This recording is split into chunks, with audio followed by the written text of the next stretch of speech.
This is Friedrich Hauser. He isn't a monster. He's a man who loves paperwork. And in 1933, he was given the greatest administrative challenge in history: how to legally erase a people from existence, one form at a time. Berlin is screaming, marching boots on cobblestone, the rhythm of a fever dream. Red banners hang from every window, bleeding color against gray stone. Voices chant in unison, a single, thunderous wave of sound. But inside the German Interior Ministry, there is only the silence of paper, of ink drying on official letterhead, the soft click of a rubber stamp. This is Friedrich Hauser's world, and in his world, everything has its proper place. Every morning, he walks the same route to work, leaving his modest, impeccably clean apartment at precisely 7:45. He passes the bakery, the butcher, and the small tailor shop owned by a man named Jacob Stein. This morning, the tailor shop is different. Its front window is a spiderweb of shattered glass. A crude Star of David is painted on the door in sloppy yellow paint. Below it, the word Jude. Men in brown shirts linger nearby, laughing. They are loud, untidy. Hauser slows his pace, but not out of shock or pity. He feels a prickle of annoyance. The glass on the pavement is a public hazard. The graffiti is a violation of municipal property codes. And Mr. Jacobstein, who always paid his taxes on time, will likely be unable to open for business.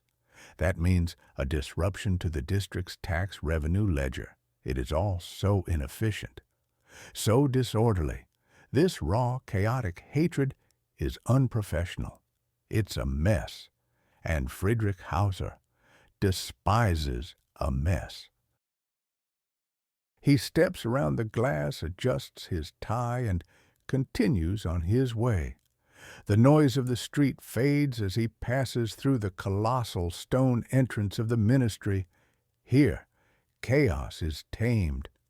The passions of the new Germany are filtered through corridors of polished marble and endless rows of dark oak filing cabinets.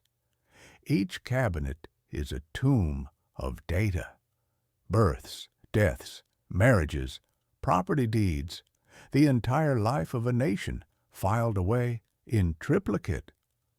This is where Hauser feels at home. His desk is an island of perfect order. 3 pencils sharpened to identical points. A stack of forms aligned to the millimeter. For the past 6 years, he has been a mid-level administrator, a small cog in a vast machine. But he is a very good cog. He finds beauty in bureaucracy. A well-designed form, to him, is a work of art. A streamlined process is a symphony. He can take a 12-step pension application and reduce it to 6. These are his victories. They are quiet, but they are total. Then, a break in the routine. A junior clerk approaches his desk, his steps hesitant on the polished floor. A summons.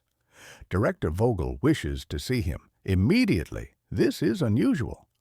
Director Vogel is 3 tiers of authority above Hauser, a man who does not summon mid-level administrators. Hauser stands, smooths his jacket, and follows the clerk. The silence in the hallway seems heavier than usual. Vogel's office is vast. His desk sits like an altar.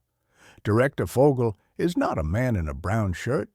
He is a creature of the old state, a career civil servant in a perfectly tailored suit. He survived the fall of the Kaiser, the chaos of the Weimar Republic, and he fully intends to thrive in this new Reich. He does this by being useful, by solving problems. Vogel doesn't look up from his papers.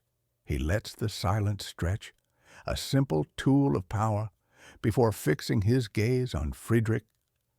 He says he's read Hauser's efficiency reports. The work on the municipal census was impressive, turning a 6-month projection into a 7-week reality. But now, there is a new problem, a much larger one. The leadership is displeased with the public disorder. He explains that the street-level actions by the SRA, the boycotts, the so-called spontaneous demonstrations, are messy. They create a poor impression for the international press.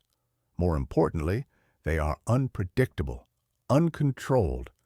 The Reich, Vogel insists, is not a bar fight. It is an institution of law and order. What the leaders require, he says, is a new framework. They need their ideological fervor translated into administrative reality. The Jewish question must be moved from the street to the filing cabinet. It needs to be handled quietly, professionally, with the full, unimpeachable authority of the state. To this end, they are forming a new sub-department, the Office for Racial Purity Affairs.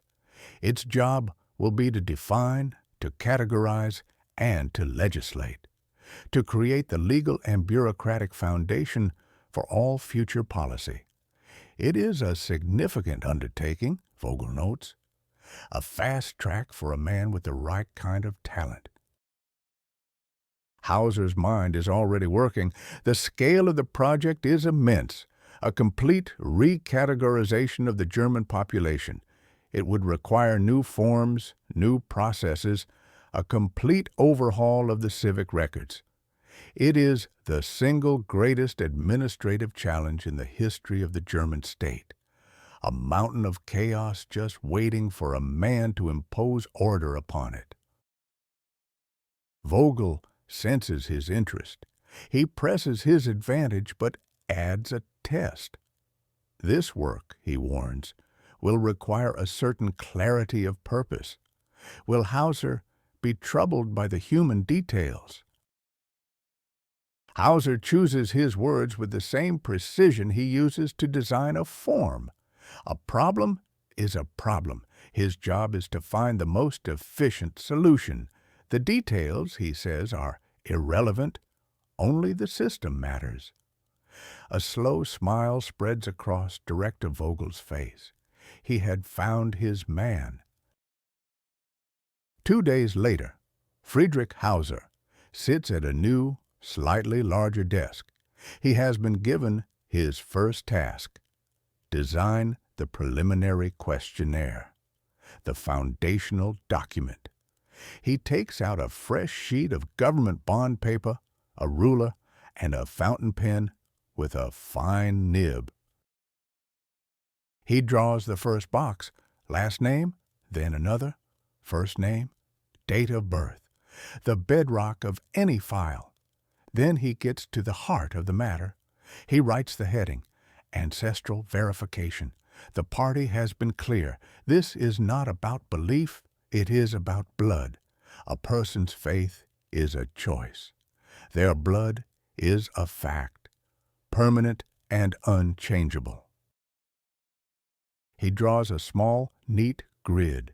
4 boxes: paternal grandfather, paternal grandmother, maternal grandfather, maternal grandmother. Beside each, a subheading, Declared Religion. He dips his pen in the ink. This simple box and this question of ancestry would become a weapon.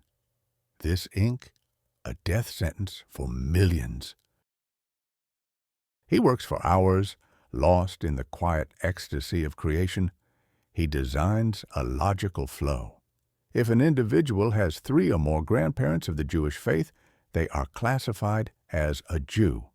A neat, simple, legal definition. If they have 2, they are a Mischling of the first degree. If 1, a Mischling of the second degree. He is not thinking of people. He is not thinking of the tailor, Mr. Jacobstein. He is thinking of data points, of categories. He is taking the messy, complicated reality of human lives and making it clean. He is making it fit into a box. By late afternoon, the form is complete. It is a masterpiece of bureaucratic elegance, clear, concise, and utterly ruthless. He looks at his work with a feeling of deep professional satisfaction. He has taken a chaotic political mandate and turned it into an orderly, manageable process. He has created a system. Now all that was left was to feed the names into it. How many Jewish grandparents does it take to sign your death warrant? 1? 2?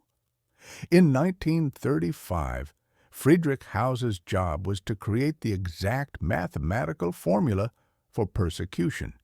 He wasn't a soldier or a politician, he was a civil servant, and his weapon of choice was a fountain pen. His office in the German Interior Ministry was a sanctuary of order. The air smelled of old paper, floor wax, and the faint, metallic scent of ink. Sunlight filtered through tall windows, illuminating dust motes dancing in the silent air. The only sounds were the distant rhythmic clatter of typewriters and the soft scratch of Hauser's own pen on thick paper.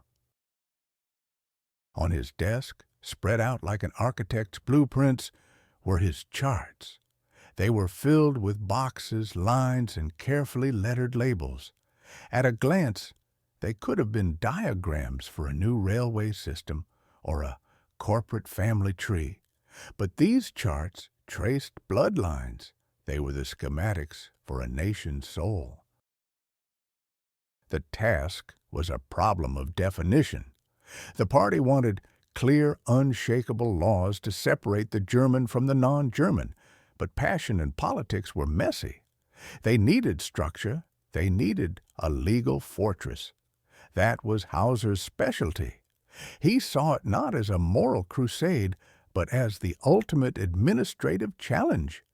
How do you quantify a human being?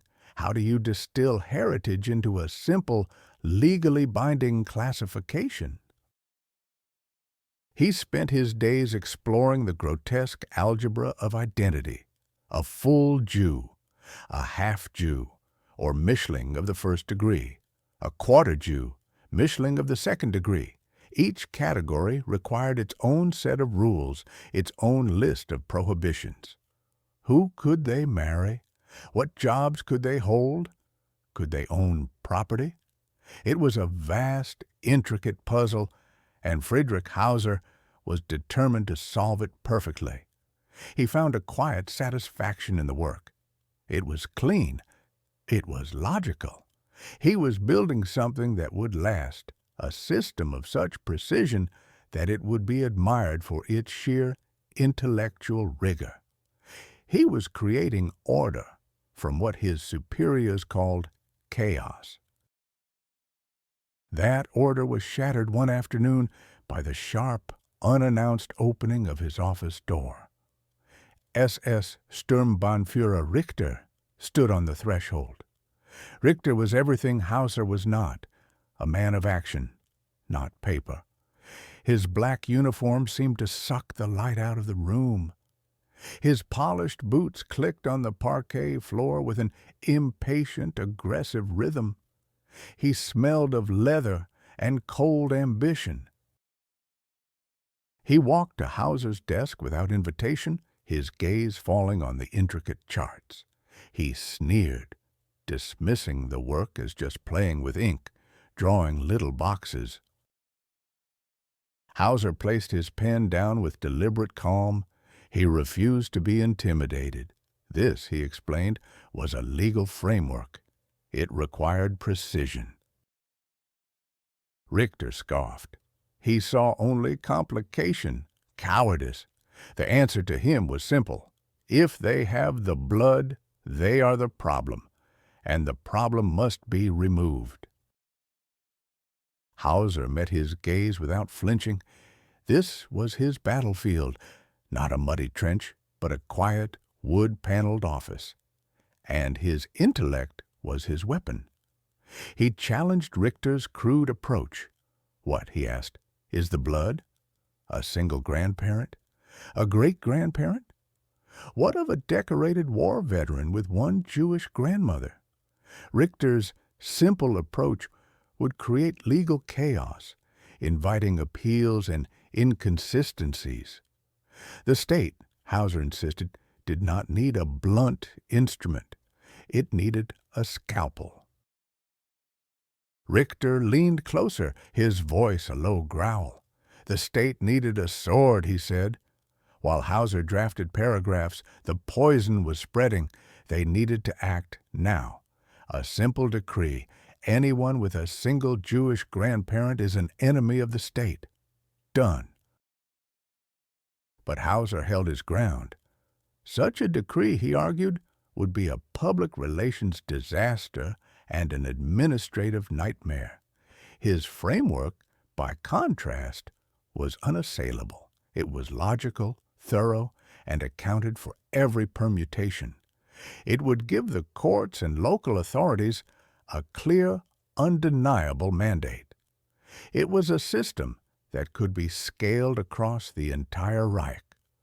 It was, he said, a permanent solution. The word hung in the air between them. Permanent. Richter stared at Hauser, a flicker of grudging respect in his eyes. He saw not an ideologue, but something more useful, a ruthlessly effective tool. He said nothing more. He turned and left, the slam of the door echoing in the quiet office. Hauser, alone again, picked up his pen. He had won. A week later, Hauser was summoned to a meeting with the highest echelons of the ministry. Richter was there, standing stiffly in a corner. Hauser was not nervous. He was prepared. He unrolled his charts on the massive oak table and spoke not of race or ideology, but of efficiency. He spoke of data management, clear classifications, and minimizing legal friction. He presented his work as a masterpiece of bureaucratic engineering. With the detached air of a lecturer, he explained the categories. Full-blooded Jews with 3 or more Jewish grandparents would be banned from all public life and stripped of citizenship. Mischlinge of the first degree with 2 Jewish grandparents would have restricted rights and be forbidden from marrying Germans. Mischlinge of the second degree with 1 Jewish grandparent would be mostly safe, for now. It was a tiered system of dehumanization, presented as a model of good governance. The powerful men in the room were impressed. Richter's call for simple brutality was seen for what it was: crude, impatient. Hauser's proposal was elegant, professional. It had the veneer of law and reason. It was a system that could be defended in public, a mechanism that could be operated by thousands of clerks who never had to see a drop of blood. It was evil, sanitized. As praise was given, Hauser felt a surge of pride. His intricate, soulless architecture of hate was approved. He had defeated the brute with his brain. Look at the charts he created, the clean black lines connecting neatly drawn boxes, the precise percentages defining a person's fate. They look like something from a Census Bureau archive. There are no angry words, no violent images, just calm, organized data. Does that make it less evil? Or does the cold, calculated presentation make it infinitely more horrifying? It suggests that the greatest crimes in history don't always begin with a shout. Sometimes they begin with the quiet scratch of a pen on paper. The laws were written. The stamps of approval were applied with firm, final thuds. But these were just words on a page. abstract concepts debated in a quiet Berlin office. What would happen when those words traveled out into the world? What would happen when this perfectly designed machine was finally turned on and used to systematically dismantle real lives, real families, real human beings?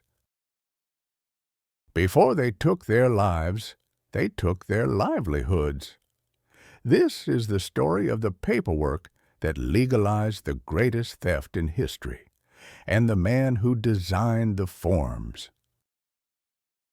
The ink on the Nuremberg Laws was barely dry when a new problem landed on Friedrich Hauser's desk. This wasn't about bloodlines or identity anymore. It was about arithmetic. The Reich had defined who was a Jew. Now, it had to decide what to do with everything they owned. The task was given a clean, sterile name: Aryanization, the orderly transfer of Jewish assets into German hands. For party fanatics, it was plunder. For men like Friedrich Hauser, it was the ultimate logistical challenge. His superiors didn't want chaos. They didn't want street thugs smashing shop windows and grabbing whatever they could. That was inefficient. It disrupted the economy and created unpredictable ripples. They needed a system, a quiet, legal, and thorough process that would strip an entire population of its wealth without firing a single shot. They needed a machine built of paper, and Friedrich Hauser was the perfect architect. He worked for weeks, his office lit by a single lamp long after the rest of the ministry had gone home. His desk was a fortress of documents, the walls covered in flowcharts. He wasn't drafting laws of hatred now. He was drafting the instruments of economic annihilation. Form 12b for the mandatory registration of all assets over 5,000 Reichsmarks. Form 16c for the valuation of commercial enterprises. Form 22a for the application of a state-appointed trustee. Each form was a masterpiece of bureaucratic precision. Every line, every box, every required signature was a gear in a vast, silent engine of theft. Hauser saw it as a professional triumph. He was bringing order to a messy, emotional issue. He designed the process to be airtight. Jewish business owners would be forced to sell, but the sales would be documented. The prices would be set by the state, usually for a fraction of their true worth, but it would all be legal. The money would go into blocked bank accounts, inaccessible to their former owners. It was clean, official, and sanitized by the rubber stamp and the filing cabinet. The first reports came back to his desk, and to him they were beautiful. Stacks of completed forms, each one representing a life's work signed away. A family business built over generations, reduced to a few lines of typewritten text. A doctor's practice, a lawyer's firm, a corner store, all of it absorbed, processed, and redistributed. The German economy didn't collapse. In fact, for many, it was a time of unprecedented opportunity. Loyal party members suddenly found themselves owners of factories and shops they could never have afforded. Hauser's system was working. It was a masterpiece of efficiency. But a system on paper must eventually meet the real world. One crisp autumn afternoon, Hauser decided to conduct a field observation to identify any bottlenecks in its process. He chose a small textile firm in a quiet Berlin neighborhood, a business flagged for its high value and its owner's reluctance to cooperate. He stood in the back of a small, cluttered office. Two men from the economics ministry sat at a large wooden desk, their faces impassive. Across from them sat an old man, his back straight, his hands folded on his lap. Hauser recognized him instantly. It was Mr. Lieberman. He and his wife had lived 2 doors down from Hauser's family for years. He remembered Mrs. Lieberman giving him sweets as a child. He remembered their son, a boy his own age, who had died in the Great War fighting for Germany.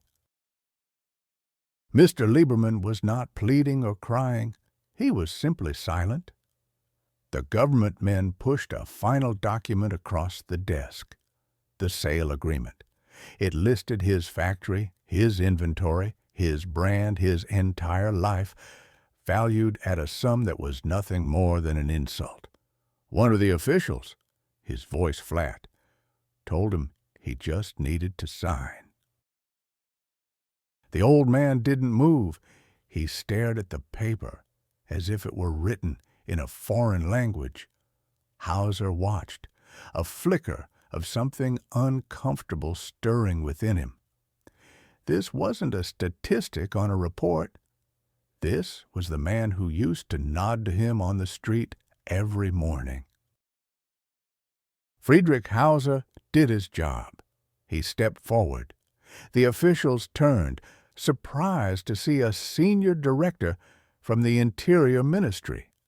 With cold professionalism, he asked if there was a problem. Mr. Lieberman looked up. For a fraction of a second, their eyes met, the bureaucrat and the man he was methodically erasing. There was a spark of recognition in the old man's eyes, followed by a look of profound, weary understanding. He knew exactly who Hauser was and what he represented. Hauser felt his jaw tighten. He saw not a neighbor, but a flaw in the system, an emotional variable, an unacceptable delay. He turned his gaze to the papers on the desk. Without looking at Lieberman again, Hauser stated that the valuation was in order. The transfer was legally mandated. Continued refusal to cooperate, he warned, would be noted as an act of economic subversion. The threat hung in the silent room. Economic subversion, a new crime with severe consequences. Mr. Lieberman seemed to shrink in his chair. He slowly picked up the pen. His hand trembled slightly as he signed his name, the name that had been above the factory door for 50 years. Hauser watched the signature, feeling a quiet satisfaction. The bottleneck was cleared. The process was complete. He gave a curt nod to the officials and walked out of the office, not looking back. He had seen what he needed to see. His system was not only efficient, it was effective. It could break a man's will without a single act of physical violence. Back in his pristine office, the Lieberman encounter faded into just another data point, a successful field test. The numbers continued to pour in. Thousands of businesses, billions of Reichsmarks, all flowing in one direction. The economic lifeblood of an entire people was being drained, and Hauser held the syringe. He had perfected the arithmetic of theft. The machine he built was quiet, legal, and flawless. It stripped a people of their wealth, their dignity, and their place in the world. The Nazis had taken their jobs and their property. But what would happen when they decided that wasn't enough? On November 9th, 1938, Germany was filled with the sound of shattering glass. For most Nazis, it was a sound of triumph, a symphony of righteous fury. But for Friedrich Hauser, it was just noise, a disgusting, chaotic, monumental failure of management. The evening had started like any other. He was in his study, the papers on his desk arranged in perfect parallel lines. The light from his lamp cast a neat circle on a draft of a new transportation logistics proposal. He was a man who found comfort in systems, in predictable outcomes. The world outside his window that night was the opposite of everything he valued. It began as a distant murmur, a shouting that broke the usual quiet of his respectable Berlin neighborhood. Annoyed by the interruption, he went to the window. He saw them then.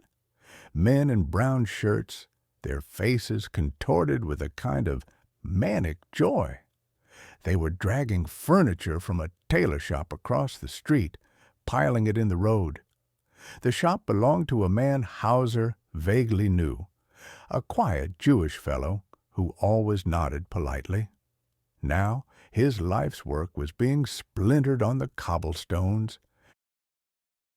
Hauser watched, his expression unreadable, as a brick flew through the shop's large display window.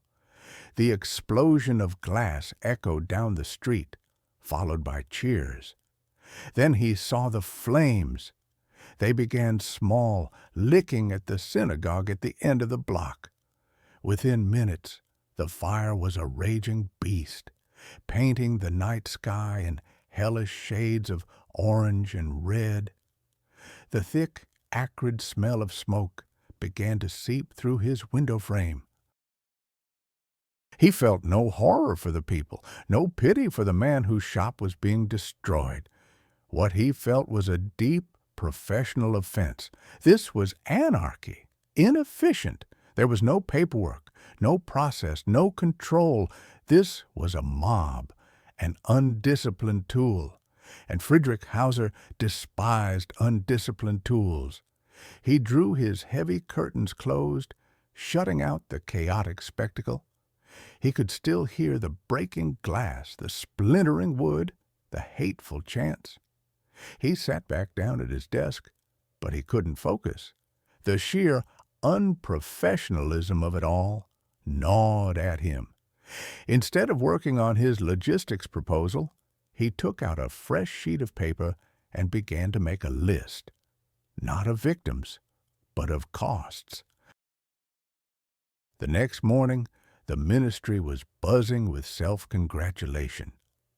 Men slapped each other on the back, recounting stories from the night before with bravado.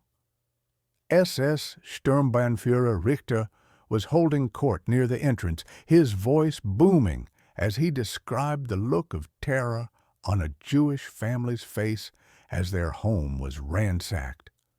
His audience laughed. He saw Hauser approaching, his face a mask of cold neutrality. "A glorious night, Hauser!" Richter bellowed, his eyes gleaming. "A night the Jews will never forget. We showed them the true will of the German people." Hauser offered a curt nod, clutching the thin folder in his hand a little tighter.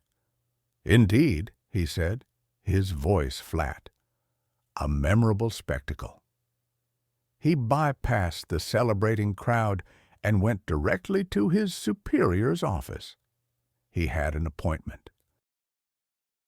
Inside, the air was calmer, thick with expensive cigar smoke.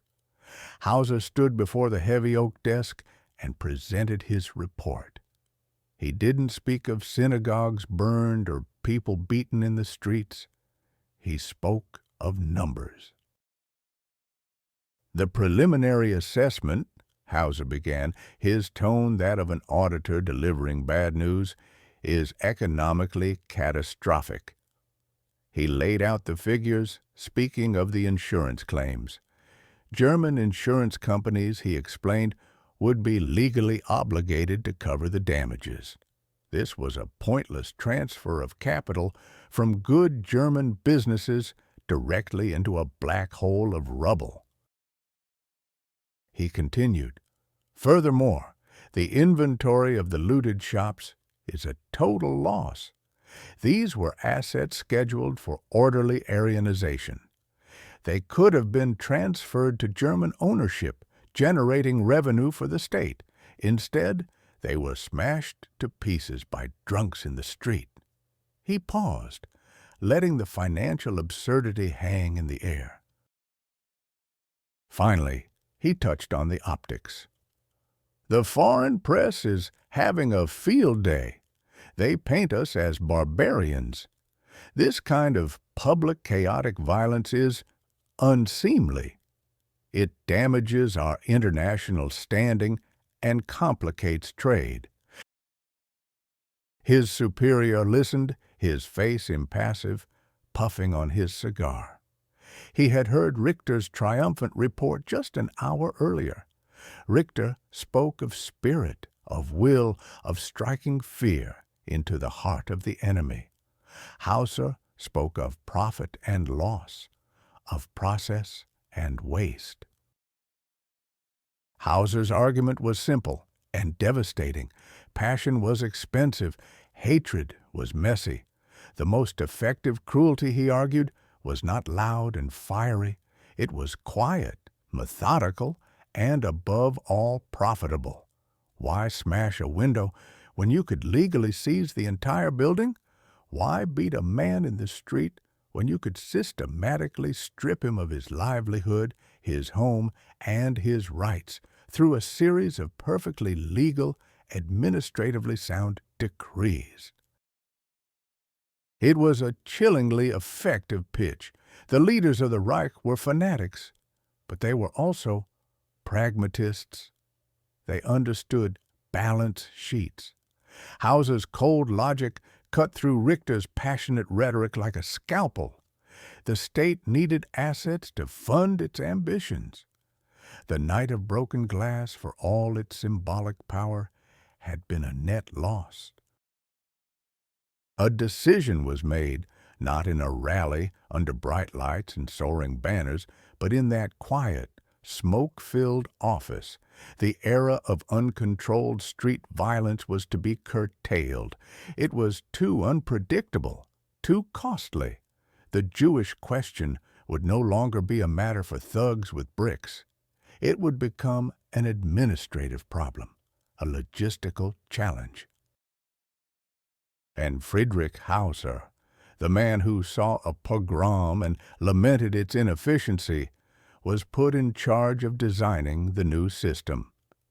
He was given more authority, more resources, not because he was the most hateful, but because he was the most organized. Who is the more dangerous man? The one who breaks a window in a fit of rage, or the one who sits at a desk and designs a system to seize 10,000 homes without breaking a single pane of glass himself? Hauser had won the argument. He had convinced the state to trade the chaotic fire of the mob for the silent grinding gears of the bureaucratic machine. The sound of shattering glass faded from the streets of Germany. It was replaced by the quiet scratching of pens on paper, the rhythmic clatter of typewriters, and the thud of rubber stamps. Each one a small, orderly sound, driving the country down a new, terrifyingly efficient path. Hauser had convinced the state to abandon street violence for quiet, systematic persecution. Where would this new, efficient path lead? In 1939, Hitler's armies conquered Poland in a month. But for Friedrich Hauser, the real war was just beginning. His enemy wasn't the Polish army, but the 3 million Jews who now lived under the Reich's jurisdiction. The problem of order had just grown 1,000 times larger. The promotion came with a train ticket. First class, of course, a small acknowledgment of his new immense responsibility.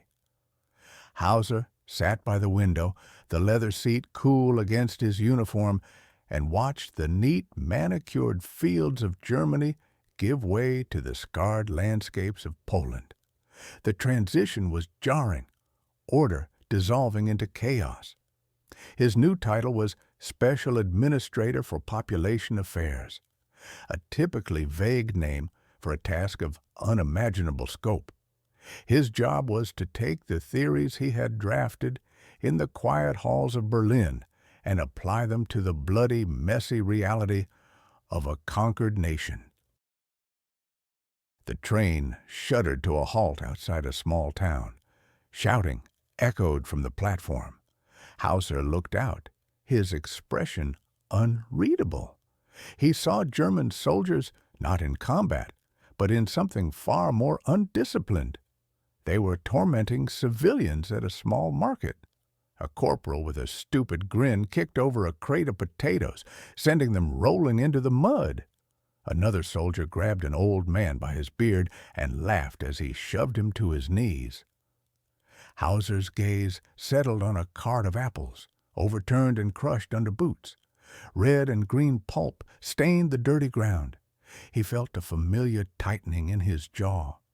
It wasn't horror, it wasn't pity, it was professional annoyance. This was wasteful.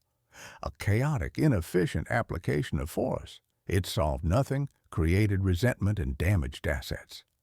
It was an utterly unprofessional display. Amateurs. His new office in Warsaw was in a commandeered government building, the air thick with dust and stale cigar smoke. The previous occupants had left in a hurry. Papers were scattered, a chair was overturned, the grand desk covered in grime. For the first 15 minutes of his new appointment, Friedrich Hauser did not review reports or issue commands. He took off his greatcoat, rolled up his sleeves, and began to clean. He straightened the desk, aligning its corners perfectly with the floorboards. He gathered the stray papers into a single neat stack. He took out his own handkerchief and methodically wiped every inch of the wooden surface until it gleamed. Order had to be established. It always began in his immediate vicinity. The first meeting was a battle of wills. He had summoned the local heads of the SS and the military police. These were not men of paper and ink. They were men of the truncheon and the gun, their faces weathered, their hands calloused. They saw him as a soft bureaucrat from Berlin, an obstacle to their direct methods. An SS Sturmbannführer named Klaus Brenner, a bull of a man, made his contempt clear by slamming a meaty fist on Hauser's newly polished desk.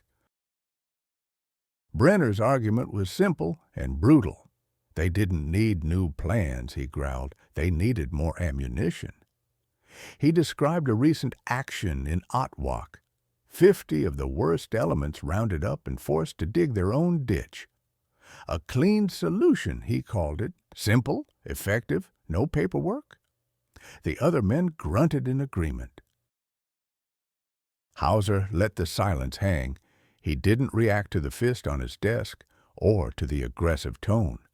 He simply opened a thin file folder, his voice calm and clinical.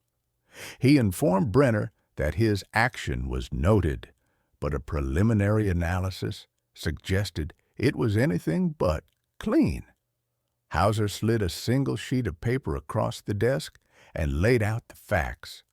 197 rounds of ammunition expended. Ammunition meant for anti-partisan activities. 10 hours of manpower, which calculated out to 10 man-hours per unit disposed of. He let the numbers sink in. Then he added that the disruption had caused a work stoppage at a nearby tannery, costing the Reich 300 marks in lost production. His conclusion was damning. From a resource management perspective, Brenner's simple solution was a model of inefficiency. Brenner stared, his face turning a deep, mottled red. He was a man who won arguments with threats and violence, not spreadsheets. The other officers shifted uncomfortably. Hauser had reframed their brutal work. It was no longer about morality or ideology, but about logistics. And on that field, he was the undisputed master. He leaned back in his chair. "We are facing a problem of 3 million, he said. "Your methods are artisanal, Sturmbannführer. I am here to design a factory." For days, he locked himself away, studying census data, city blueprints, and pre-war infrastructure reports. The sheer scale of the problem was intoxicating. Millions of people, scattered across thousands of square miles. How do you control them? How do you manage them? How do you process them? The random acts of terror favored by men like Brenner were useless. He needed a system, a grand, all-encompassing structure. The moment of revelation came not from a party manifesto, but from a dusty archive. Reviewing old municipal documents, he found a public health report from 1921, detailing a plan to contain a typhus outbreak. It proposed a temporary quarantine zone, using existing walls to create a sealed perimeter. A few minutes later, he unearthed a much older map showing the city's historic Jewish quarter. He held the old map up to the light, then placed the typhus plan over it. The lines were almost identical. An idea began to form, cold and perfect in its logic. This was not about disease, but demography. Not a temporary measure, but a permanent one, a quarantine zone for an entire people. He saw it instantly, a vast, elegant solution to an administrative nightmare.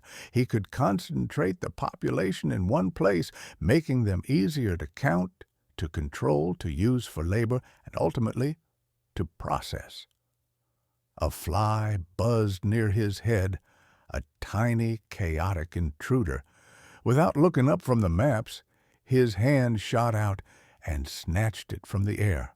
He opened his fist over the wastebasket and went back to his work. He tacked a large-scale map of Warsaw to the wall and picked up a red pencil. His hand was steady as he began to draw. The lines were sharp and decisive, following major streets, then cutting across them.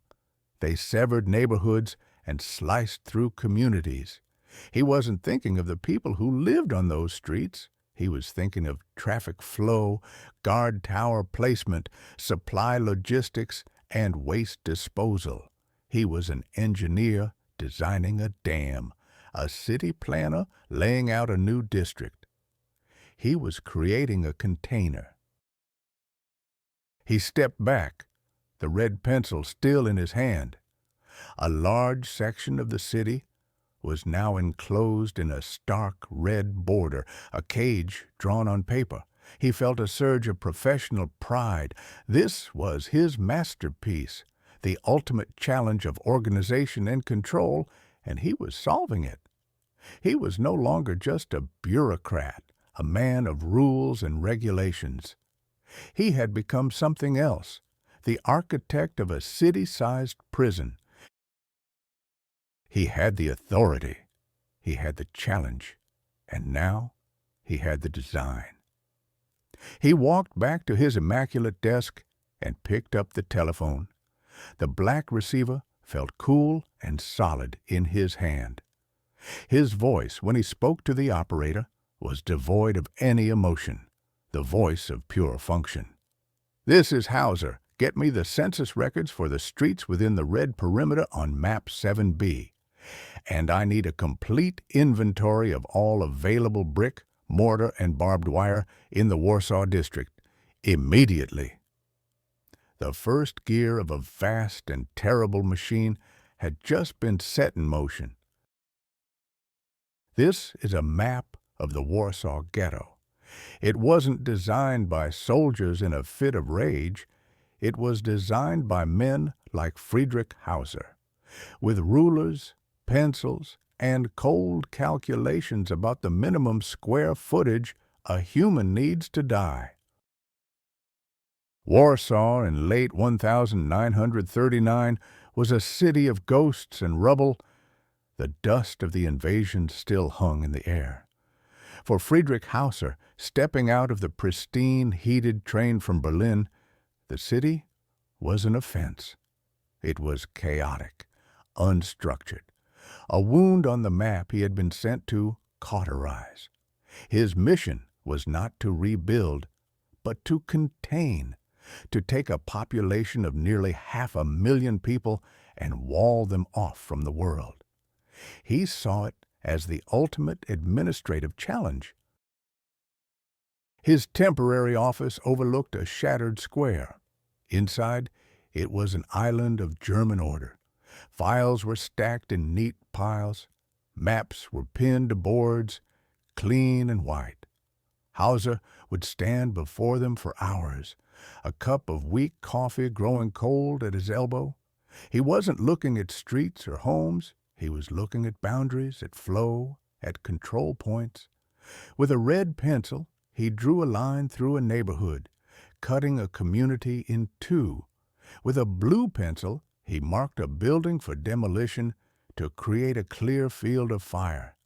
Every stroke was precise, logical, and utterly devoid of humanity. He was an architect, designing a cage. One morning, SS Sturmbannführer Richter burst into the office. He was everything Hauser was not: loud, crude, smelling of stale smoke and violence. He threw a blood-stained glove onto Hauser's desk. "We had another incident in the Naluki district," Richter announced, a grin on his face. "Some of them refused a work detail.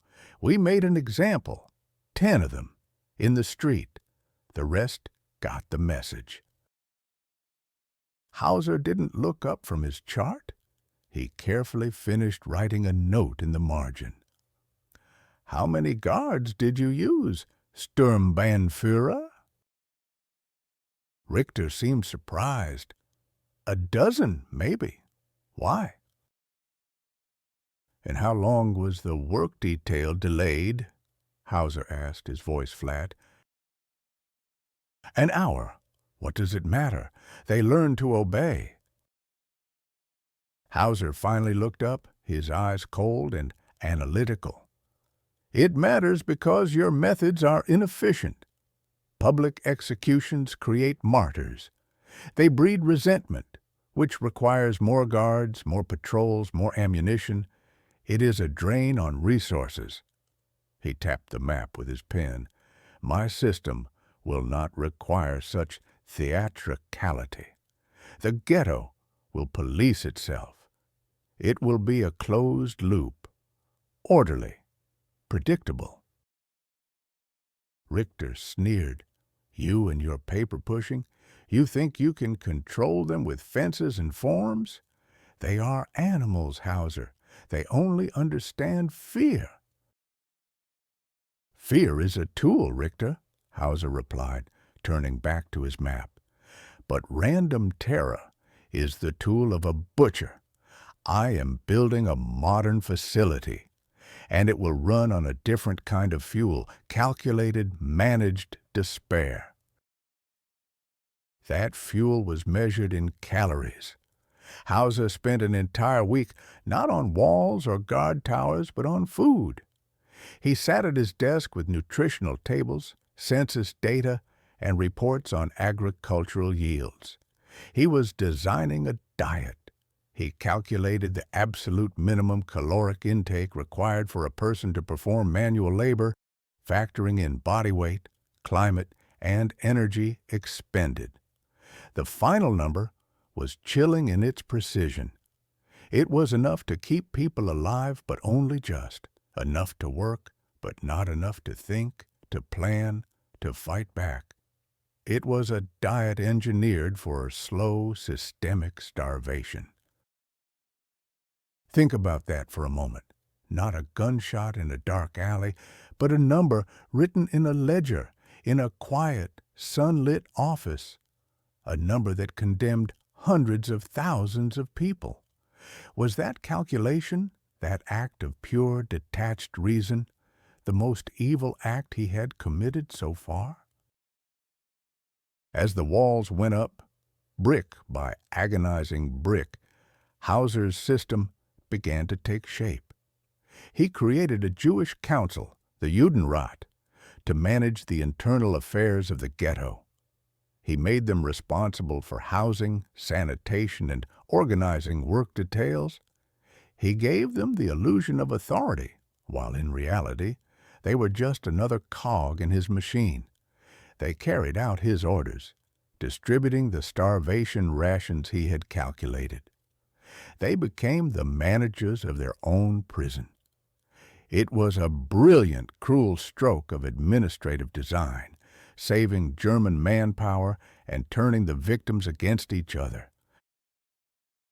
But no system is perfect. A report landed on his desk detailing a growing black market. Food, medicine, and information were being smuggled over the walls. Hauser's first instinct was fury. This was chaos, an imperfection, a flagrant violation of his orderly world. He drafted a memo immediately. Increase patrols. Search everyone. Public hangings for smugglers. It was the only logical response. He was about to sign it when his aide brought in another file, the weekly security report. It detailed incidents of unrest, attacks on guards, and organized resistance. Hauser, ever the man of data, began to cross-reference the reports. He noticed a strange pattern. The smuggling was most prevalent in the northern sector, but the acts of violent resistance were highest in the southern sector, where patrols were stricter and the black market almost non-existent. He stopped. He leaned back in his chair and stared at the ceiling. The data was telling him something his ideology could not. The smuggling, the corruption he despised, it was acting as a pressure valve. It provided a sliver of hope. The chance of finding an extra potato or a bit of medicine kept people focused on individual survival, not on collective rebellion. Complete, absolute despair was dangerous. It left people with nothing to lose. Slowly, deliberately, Hauser picked up the memo. He looked at the harsh orders for a moment. Then he tore the paper in half, then in quarters, and dropped the pieces into his wastebasket. He would allow the imperfection to continue, not out of mercy, but out of a higher form of cruelty. He would use their hope to control them too. It was a crack in his perfect system, a compromise made for the sake of ultimate efficiency. By November of 1940, the cage was complete. 16-foot walls topped with barbed wire sealed off 400,000 people from the rest of the world. From his office window, Friedrich Hauser could see the smoke rising from the ghetto's chimneys. He had done it. He had taken a sprawling, chaotic part of a city and turned it into a perfectly managed, self-contained administrative unit. A problem solved. His superiors in Berlin were pleased. His career was secure. The ghetto was built, a city-sized prison humming with the quiet machinery of starvation he had designed. But Hauser was about to make a decision that would connect his own past to this horrifying present. A new list had arrived on his desk, a list of assets to be cataloged inside the ghetto walls. And on that list, he saw a familiar name, the name of a family he once knew. He was planning something. But what? Even the architects of genocide think about their retirement. For Friedrich Hauser, his was a single Jewish family. He wasn't saving them out of mercy, he was saving them as an investment. The year was 1941. The Warsaw Ghetto was a sealed and starving city within a city, a monument to Friedrich Hauser's ruthless efficiency. From his sterile Berlin office, he managed its decline by the numbers: calories per person, square meters of living space, mortality rates. These were the metrics of his success, the data points of a problem being solved. He rarely thought of the names attached to the numbers. Names were inefficient. They introduced emotion, a variable he could not control. One evening, he was reviewing transport logistics, not for the cargo, but for the cost. Fuel was a precious commodity for the Reich, and every train journey had to be justified. He scanned the manifests, his eyes tracing columns of figures, looking for waste. And then he found it, an anomaly, a transport scheduled to depart Warsaw, not for a labor camp, but for a small, newly established sub-ghetto deep in the Lublin district, a place under the direct personal command of SS Sturmbannführer Richter. Hauser frowned. This was inefficient. Diverting a train for a few hundred people to a temporary holding area made no logistical sense. It was a waste of rolling stock and manpower. Richter was a fanatic, not a planner. His operations were always messy, driven by ideology, not sound administrative practice. Hauser's professional pride was stung. He pulled the detailed manifest, intending to draft a memo about Richter's operational sloppiness. He ran his finger down the list of printed names, a formality to cross-reference the passenger count, and then his finger stopped. Lieberman, Samuel, a line below, Lieberman, Esther, and below that, Lieberman, Anna, his former neighbors, the family whose textile business he had personally processed for Aryanization. He remembered the cold silence in their apartment as they signed the papers. He remembered the little girl, Anna, staring at him with wide, uncomprehending eyes. For a moment, the data points had faces, but the feeling that flickered in his chest was not pity. It was the cold, sudden clarity of a chess player seeing a winning move 3 turns ahead. Richter's special projects were not about relocation. They were about extermination. This small ghetto was a pilot project, a place for Richter to test more direct methods away from the prying eyes of the central administration in Warsaw. The Lieberman family was scheduled to be erased. And in that moment, an idea took root, an idea born not of compassion, but of pure, calculated self-interest. The war was going well, but Hauser was a man who planned for every contingency. What if it didn't? What if one day the Reich was a memory, and he was standing before a panel of victors? A single act of mercy, a saved family who could testify on his behalf. That was an insurance policy. This wasn't a moment of humanity breaking through the cracks of his monstrousness. It was a transaction. He wasn't saving a family, he was acquiring an asset. He would use the very system he built to kill them, to hide them instead. For himself.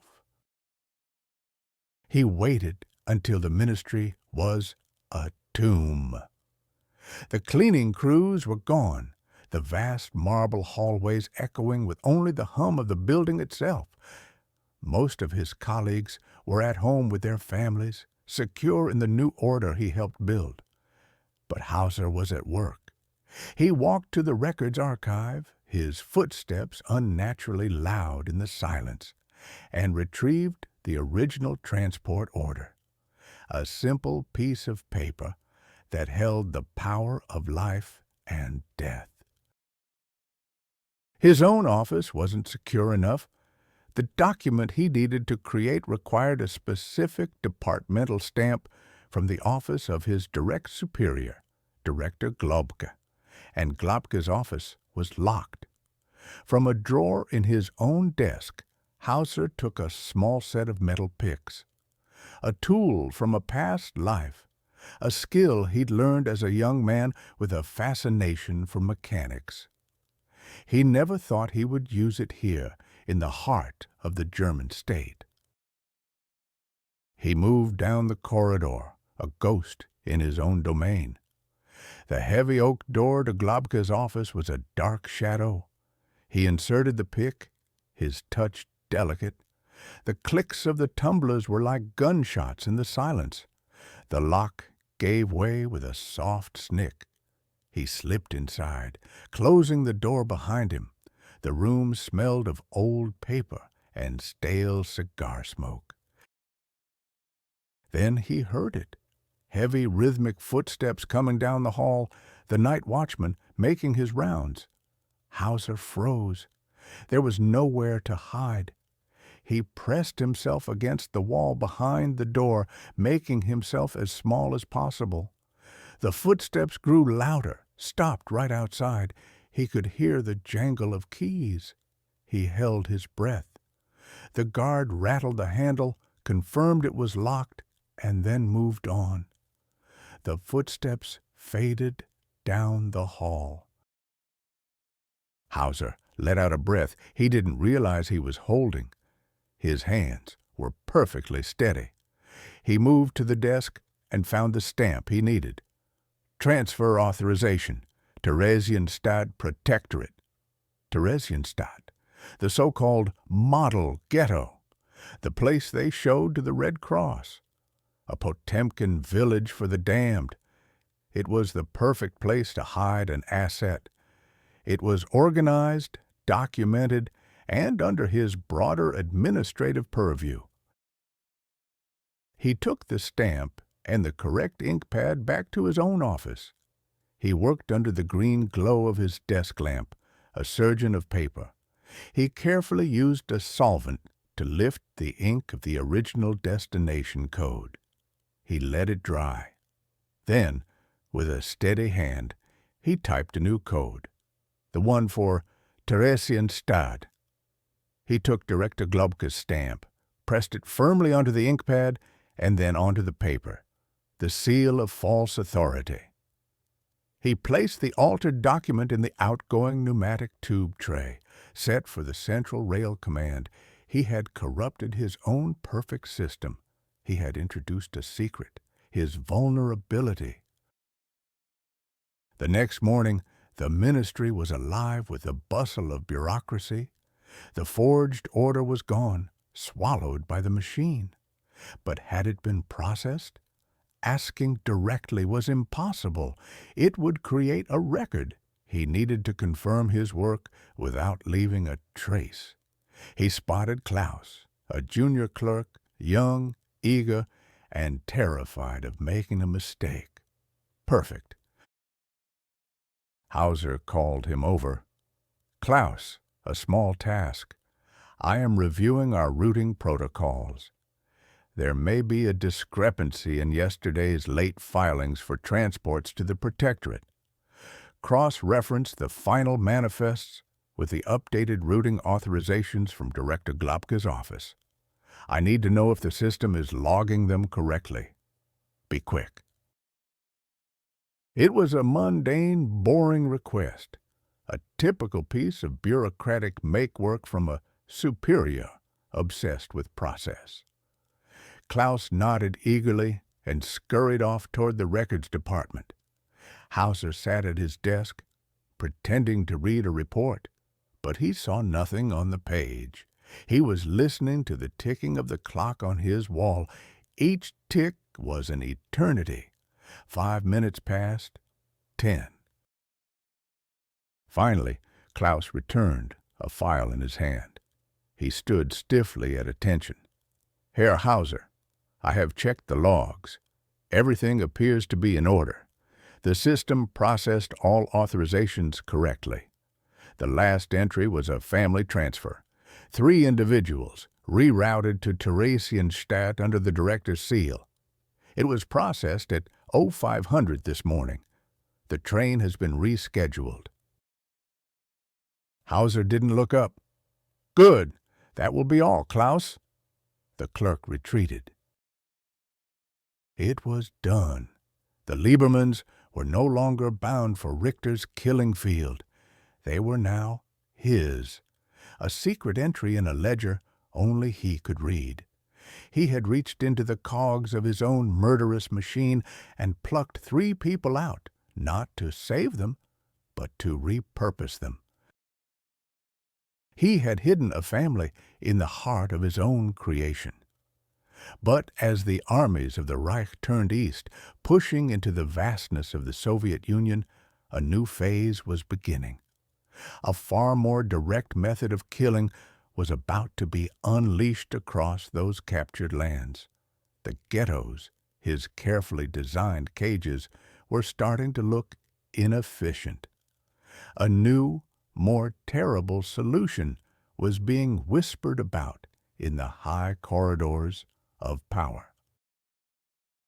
The summer of 1941 was a season of victory. German armies sliced through the Soviet Union, advancing faster than anyone had thought possible. But behind the front lines, a secret war was being waged on thin typewritten pages. These were the reports from the Einsatzgruppen, the mobile killing squads.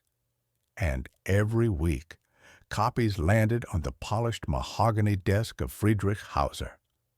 He read the numbers, the locations, the kill counts.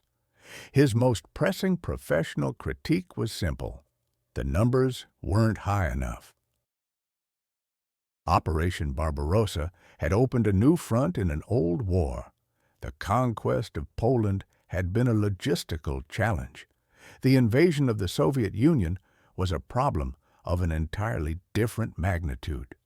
Millions of Jews now fell under German control. For men like SS Sturmbannführer Richter, this was a glorious opportunity for ideological purification. For Friedrich Hauser, it was the ultimate administrative nightmare. A mess. The reports that arrived in his Berlin office were stamped Geheime Reichssache, top secret. They were written in the cold, detached language of a field report. Location, date, number of units processed. The units, of course, were human beings, men, women, and children, cataloged like agricultural yields. One report detailed an action near Riga, another from Lithuania. The numbers climbed steadily: 10,000, 20,000, 50,000. His colleagues in the ministry read these summaries with grim satisfaction. Progress. Hauser saw something else. He saw chaos. He read the clinical descriptions of mass shootings and saw the details hidden between the lines. He read about the ravine at Babi Yar, outside Kiev. A single report, number 101, detailed the execution of 33,771 Jews in just 2 days.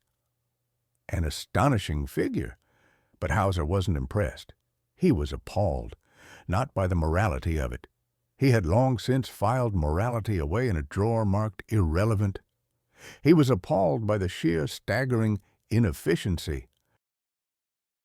Imagine his desk, everything in its place, pens aligned, papers stacked in perfect rectangles. The world outside his window is orderly, governed by rules and timetables. Then he looks down at the report. He pictures the scene, a muddy ravine, thousands of terrified people and soldiers, many of them drunk, firing rifles for hours on end. The waste of it all was offensive to him. First, the resources. Ammunition was for the war effort.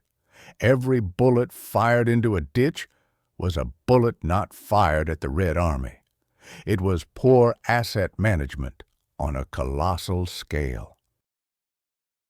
Second, the personnel. Footnotes in the reports mentioned the psychological strain on the shooters, increased rates of alcoholism, insubordination, nightmares. Hauser saw this not as a human tragedy, but as a decline in workforce effectiveness. The men became unreliable, their efficiency degraded. The system was unsustainable. And third, the most critical flaw, the evidence. A mass grave holding 30,000 bodies could not simply be erased. It was messy, it was discoverable, it was a clumsy, almost primitive method, the work of butchers, not architects.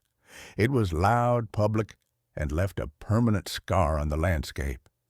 In a word, it was unprofessional. While fanatics like Richter praised the iron will of the men pulling the triggers, Hauser saw only a system on the verge of collapse. It was artisanal killing in an age that demanded industrial production. He spent weeks in his office, poring over the data. He wasn't seeing faces, he was seeing statistics, throughput rates, resource allocation, depreciation of assets. He was an efficiency expert analyzing a failing factory. And like any good manager, when he identified a problem, he felt compelled to design a solution. He pulled a fresh sheet of paper and rolled it into his typewriter. The keys began to click, a quiet, steady rhythm in the silent office. He was not writing a confession. He was not writing a protest.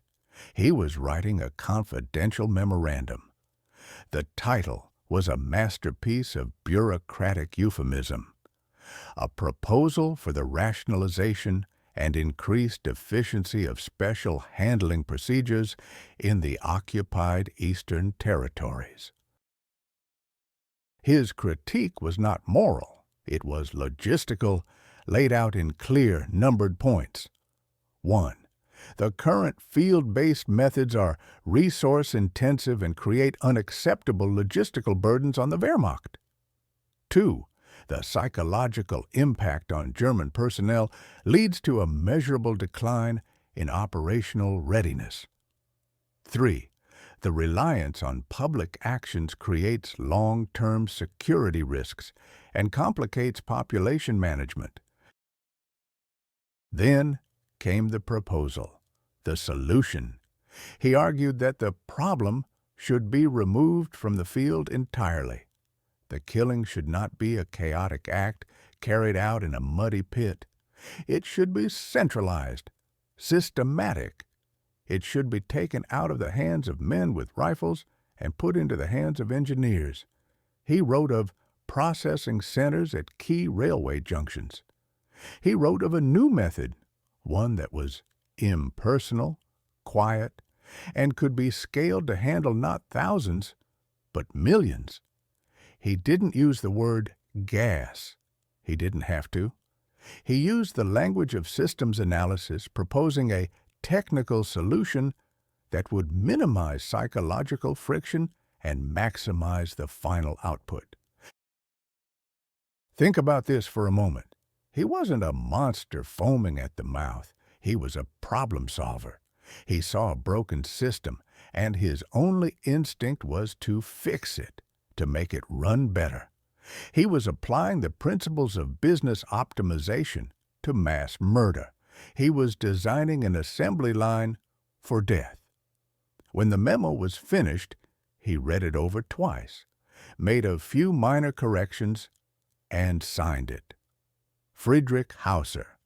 He placed it in a sealed envelope and sent it up the chain of command. Then he waited. For days, there was silence. He had taken a risk, criticizing the SS's chosen method. He had challenged the effectiveness of the very men the ideologues admired. Perhaps he had overstepped.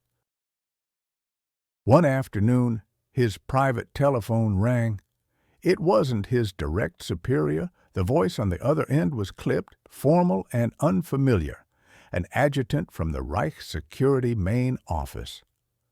The voice didn't mention the memo. It simply stated that his presence was requested at a conference for state secretaries to be held in a few weeks at a quiet villa on a lake outside Berlin. The subject was coordination. The subject was the final solution to the Jewish question.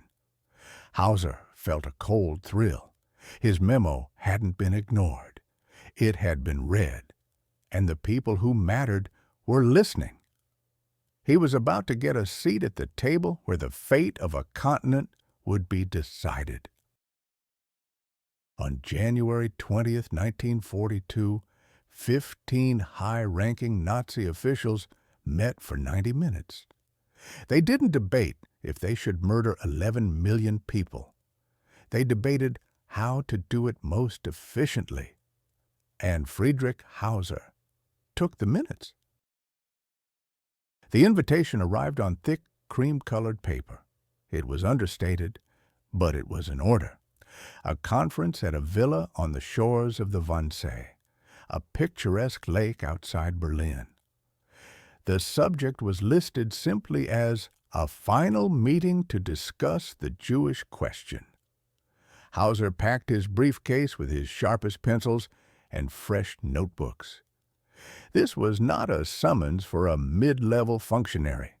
This was a seat at the table, or at least a chair by the wall near the table, a place for the man who understood the data. The villa was magnificent, stolen, of course, but magnificent. Snow blanketed the gardens, muffling the world in a pristine, cold silence. Inside, fires crackled in the hearths as waiters in white jackets served coffee and cognac. The men gathered were not the street brawlers of the early party. They were doctors of law, state secretaries, heads of departments, the educated elite of the new Reich. They greeted each other with firm handshakes and quiet, confident smiles.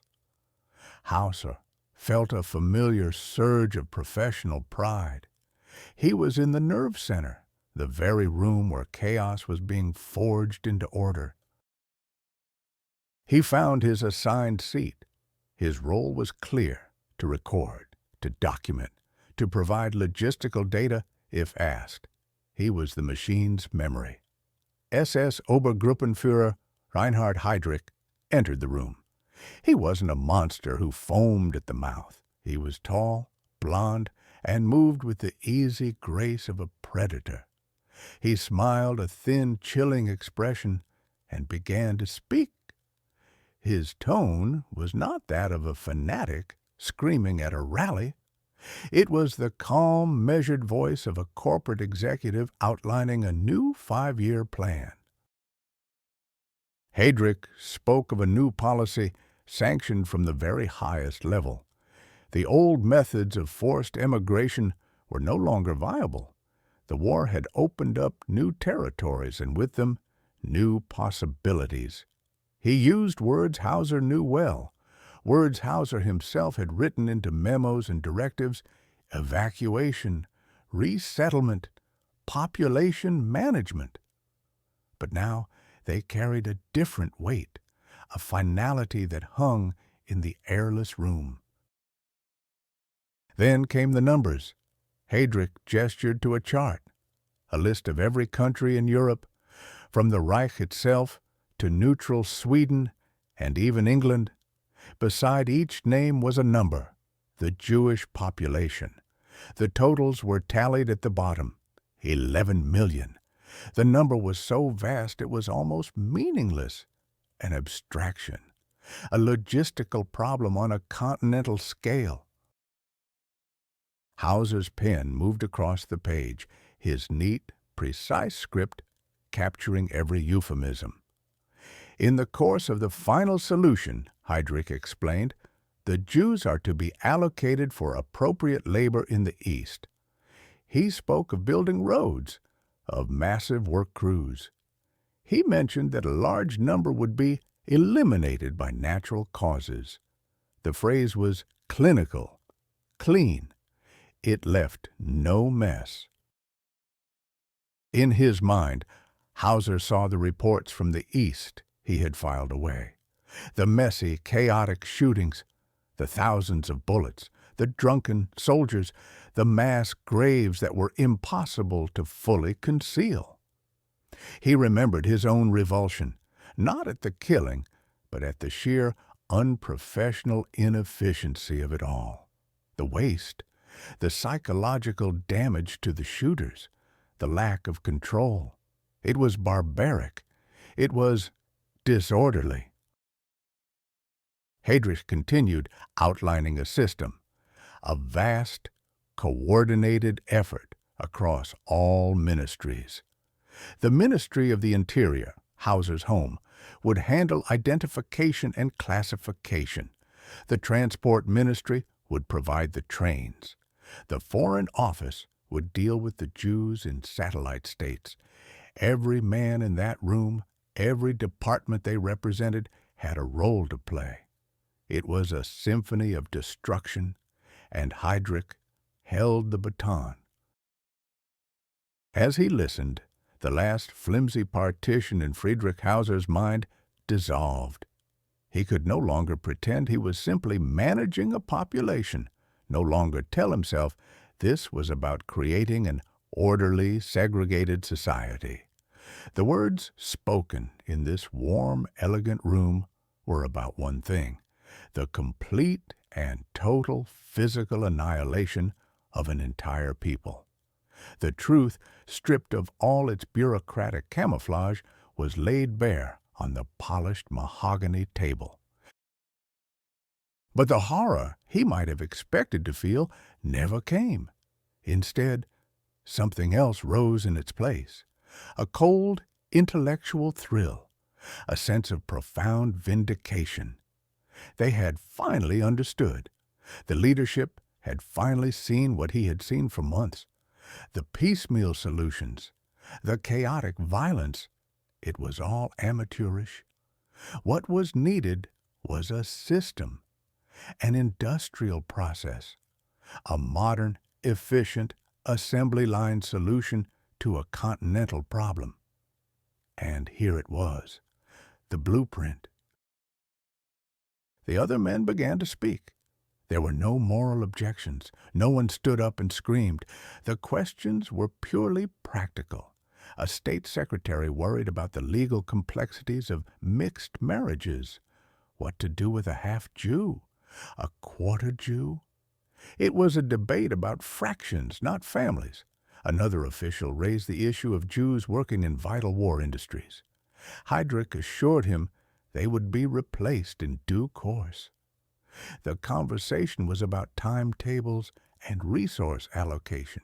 It was the most monstrous business meeting in human history. If you were in that room, what would you have done? When the plan for industrial murder is laid out like a quarterly report and everyone nods in agreement, is silence the same as consent? Hauser kept writing. His notes were immaculate. He was a good secretary. He documented the consensus.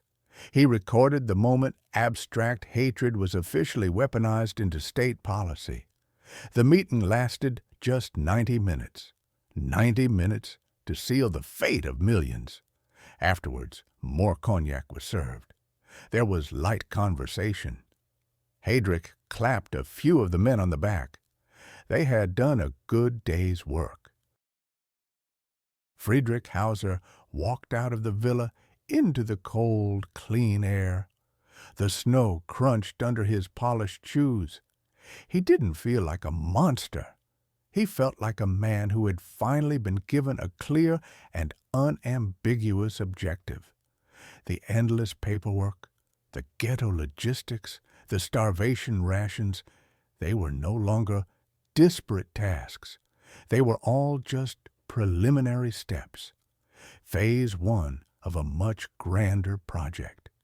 He felt a terrifying sense of purpose. The decision was made. The plan was approved. Now, all they needed was an engineer to manage the supply chain of death. Who would build the machine? This is a train schedule, a simple piece of paper covered in columns of cities and times. But these destinations aren't vacation spots. They are death camps. And the man responsible for this timetable was Friedrich Hauser. For him, the cargo was irrelevant. All that mattered was that the trains ran on time. After the Wannsee conference, the theoretical discussions were over. The era of implementation had begun.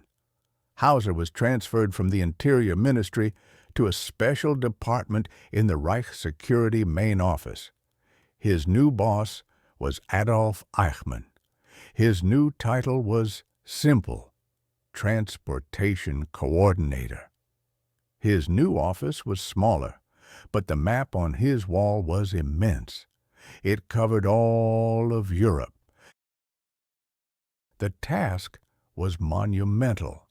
The final solution required logistics on a scale never before imagined, moving millions of people across a continent at war.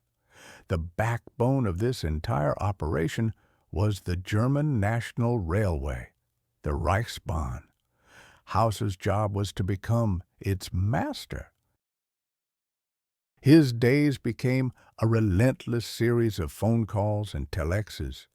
He no longer spoke with SS officers, but with station masters, freight dispatchers, and regional railway directors. These were practical men who worried about coal supplies and track maintenance. They didn't speak of ideology.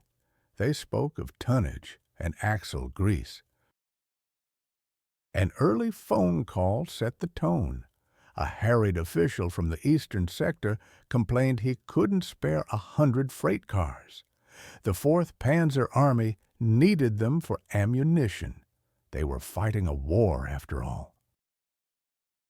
Hauser's response was calm, his voice a flat, sterile instrument. His transports had the highest priority, a Führer directive. They were essential for the resettlement program. The official scoffed. It was the 3rd resettlement train to the same empty field in Poland that month. What was Hauser resettling? Ghosts? Hauser's grip tightened on the receiver. He despised this kind of unprofessional curiosity. He told the man to provide the rolling stock as requested and to let him handle the manifests.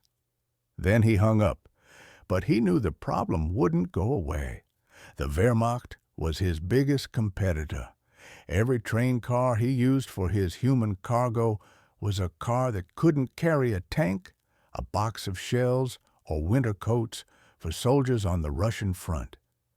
He was in a war for resources, a bureaucratic battle fought with memos and priority codes.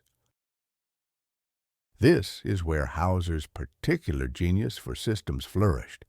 He understood that direct confrontation was inefficient. Deception was the key. He spent weeks redesigning the entire administrative process, creating a new language of euphemisms, a coded system that would hide the truth in plain sight. The transports were no longer labeled deportation of Jews. They became agricultural labor relocation, or eastward resettlement convoy. The human beings packed inside were referred to in paperwork as units, or pieces of cargo. He assigned special codes to the destinations: Treblinka, Sobibor, Auschwitz. They became numbers on a manifest, meaningless to the railway clerk stamping the forms in Berlin or Paris. He created a tiered priority system. A train carrying Dutch Jews might be coded as urgent industrial equipment, allowing it to bypass a stalled military supply train. He learned the rhythms of the railway, scheduling his transports during lulls in military traffic, often in the dead of night. He turned the German railway into a conveyor belt for a factory of death, and he did it with the detached precision of a factory manager optimizing a production line. Imagine his desk. It's not the desk of a monster from a storybook, it's the desk of an accountant. There are ledgers, timetables, and stacks of carbon copies. He calculates the cost per person, per kilometer. He cross-references census data with the available capacity of freight cars. He is solving a vast, complex mathematical problem, and he is proud of his work. The chaos of the Einsatzgruppen shootings disgusted him. This was clean, orderly, German. Does this detachment make his crimes worse? To treat the annihilation of a people as a logistical challenge, a puzzle to be solved? He never had to see the faces or hear the screams. He just had to make sure the trains arrived at the correct station on schedule. The rest was someone else's department. His system was chillingly effective. From France, Holland, Belgium, Greece, Hungary, the trains began to roll.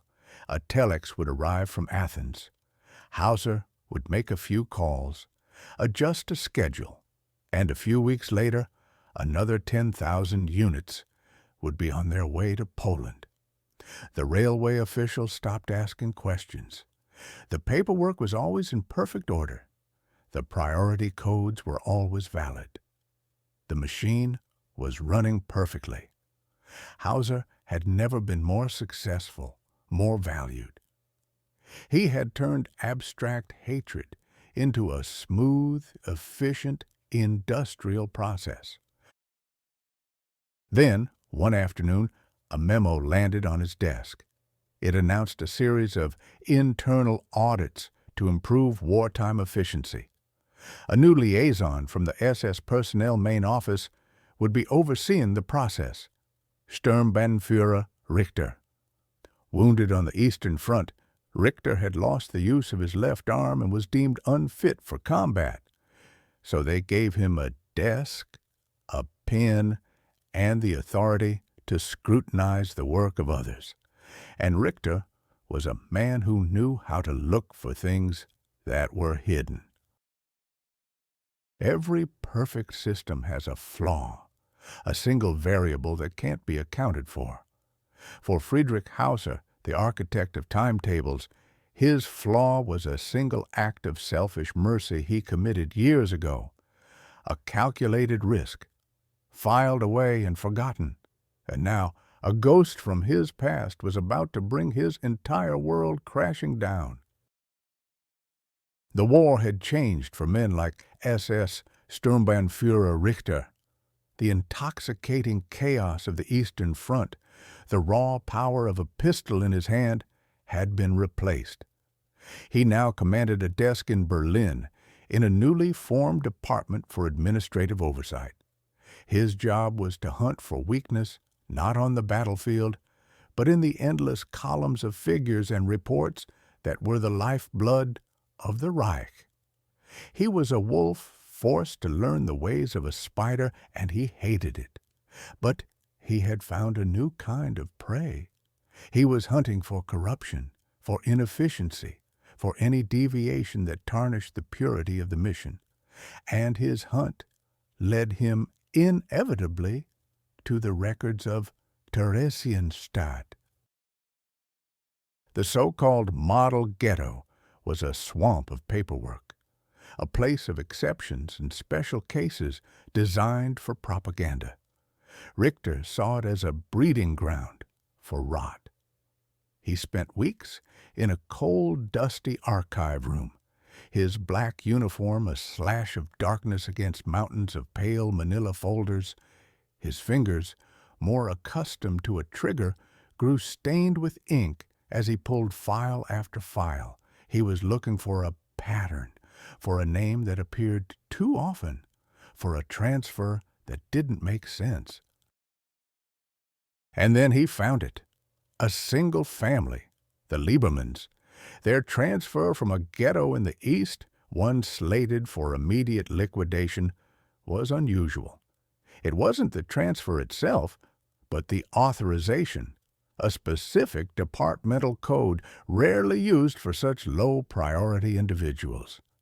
The signature was a low-level clerk's, but the stamp, the authorization stamp, was from a department that had no business redirecting individual transports.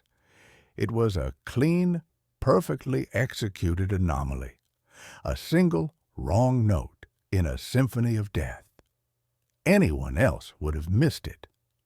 But Richter's hatred for the Berlin paper pushers had sharpened his eyes. He smelled the work of an expert, a rival hidden deep within the bureaucracy. Meanwhile, Friedrich Hauser was at the zenith of his career. His office was larger, the wood darker, the view of Berlin more expansive. He no longer managed single projects. He managed the system itself. He was the master of the timetable.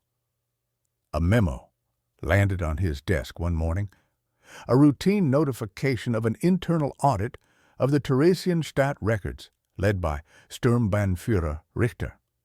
Hauser barely registered it. Richter was a relic, a front-line brute playing bureaucrat. What could a man like that possibly understand about the complexity, the elegance of the system Hauser had built? He initialed the memo and sent it away, dismissing the thought entirely. His confidence was a fortress. But Richter was patient. He pulled the original transfer order for the Liebermans. The ink was faded, the paper brittle. Everything was in its proper place. The request, the approval, the execution. It was flawless. Too flawless. It was the work of someone who knew how to make the impossible look like routine procedure. He couldn't prove a thing. It was a dead end. He sat back in his chair, the single folder lying open on his desk. He stared at the name, Lieberman. It was a common enough name, yet it felt like a splinter in his mind. He had seen it before, years ago, in a different context.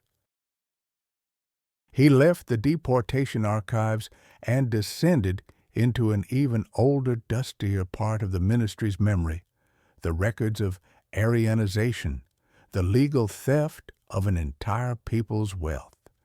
He didn't know what he was looking for. It was just a hunch, a predator's instinct. He requested the business seizure files from the late 1930s for the Berlin district. A clerk, unnerved by Richter's intensity, brought him a trolley laden with folders. He worked for 2 days, fueled by stale coffee and suspicion, scanning lists of stolen businesses, assets, and properties. And then he saw it. Lieberman Textiles, a major firm, one of the first to be Aryanized. He pulled the thick file.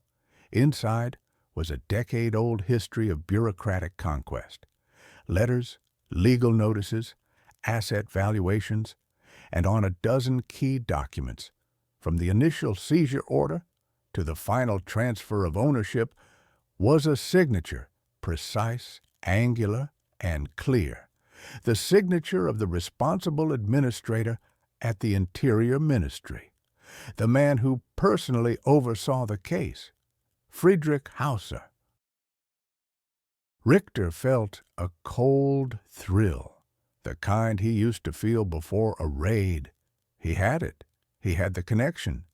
The same bureaucrat who had legally stripped this family of their livelihood in Berlin was somehow connected to their miraculous, statistically impossible transfer to a safer ghetto years later. This was no coincidence. This was a secret. Richter closed the file. He now had the thread. He didn't know where it would lead or what he would unravel, but he knew with absolute certainty that it was tied to Friedrich Hauser, and he was going to pull it. He had two options: let his secret be exposed and face a traitor's death, or sign one more form. A form that would send the very family he had saved to the gas chambers of Auschwitz. For Friedrich Hauser, it was never really a choice at all. It was simply the next logical step. The door to his office opened without a knock. This wasn't unusual in the final chaotic years of the Reich, but the man who entered brought a special kind of cold with him. SS Sturmbannführer Richter. His black uniform seemed to suck the light from the room, and he moved with the lazy confidence of a wolf that knows its prey is cornered. He didn't speak at first. He simply walked to the window, looking down at the streets of Berlin, a city beginning to look frayed at the edges. Hauser remained seated behind his large oak desk, his sanctuary, the place where chaos was tamed, where millions of lives were reduced to neat columns of numbers on paper. He kept his hands flat on the blotter, forcing them to remain still. He would not give Richter the satisfaction of seeing them tremble. Finally, Richter turned, holding a thin manila folder. It looked insignificant, just another piece of paper in a city drowning in it. But Hauser knew what it was.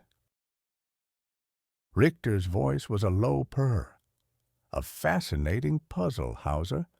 I've been reviewing the Theresienstadt ledgers, a model of efficiency for the most part. Your influence is clear. Hauser said nothing. He simply met Richter's gaze.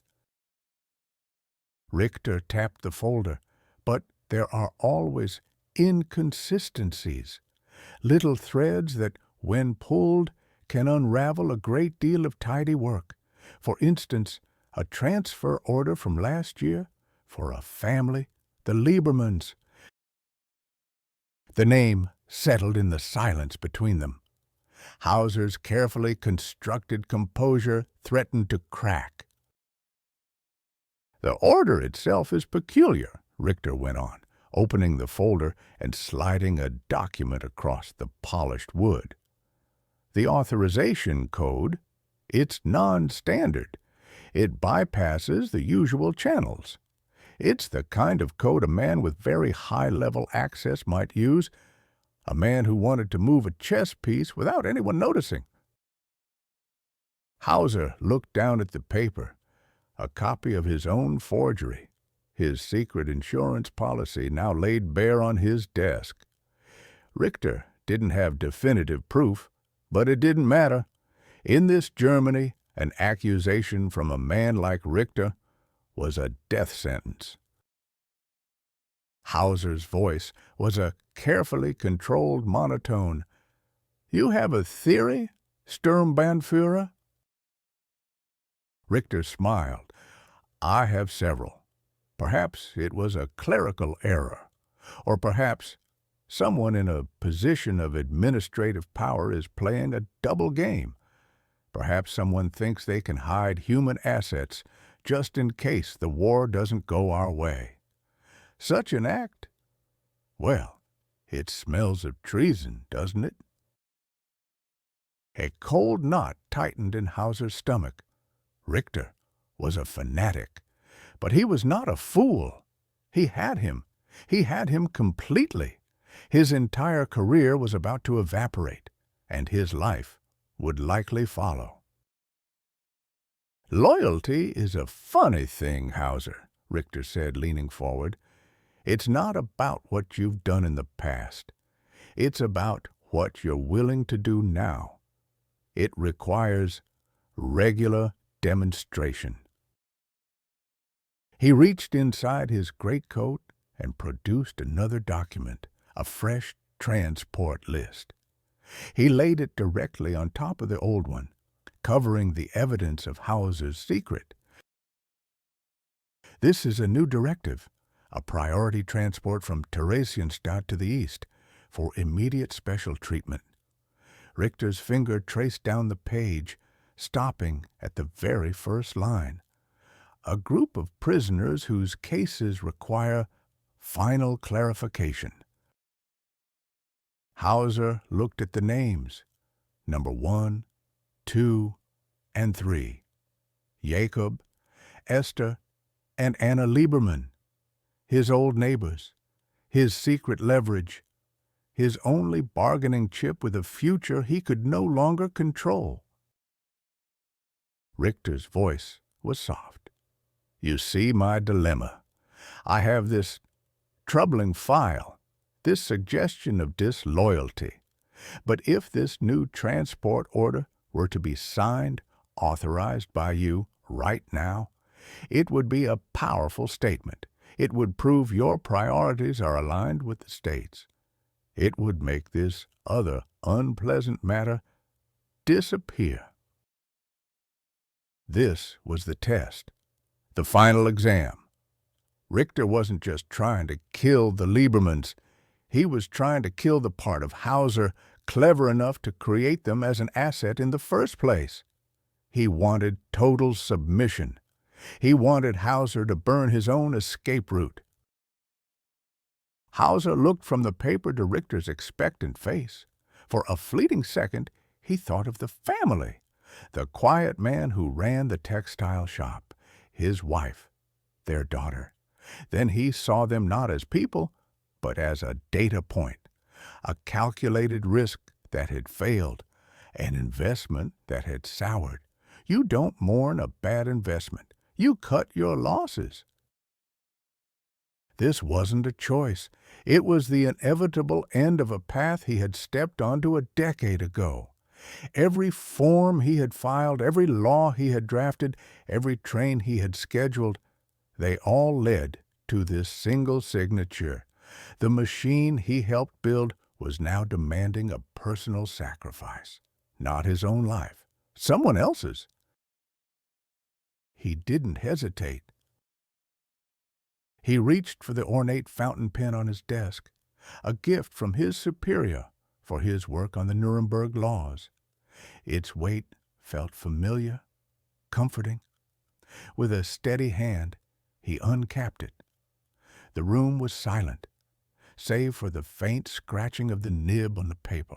He signed his full name, Friedrich Hauser, with the precise, elegant script for which he was known throughout the ministry.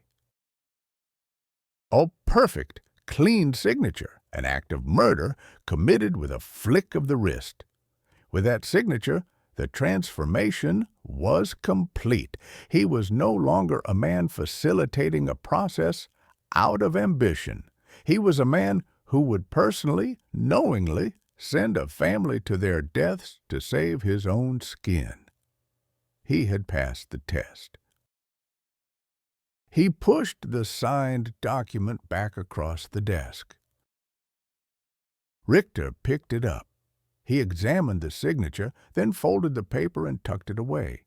He took the other folder, the one with the incriminating evidence, and with a theatrical slowness, tore it in half, then in half again, letting the pieces fall into Hauser's wastebasket. My congratulations on your continued commitment to the cause, Herr Hauser.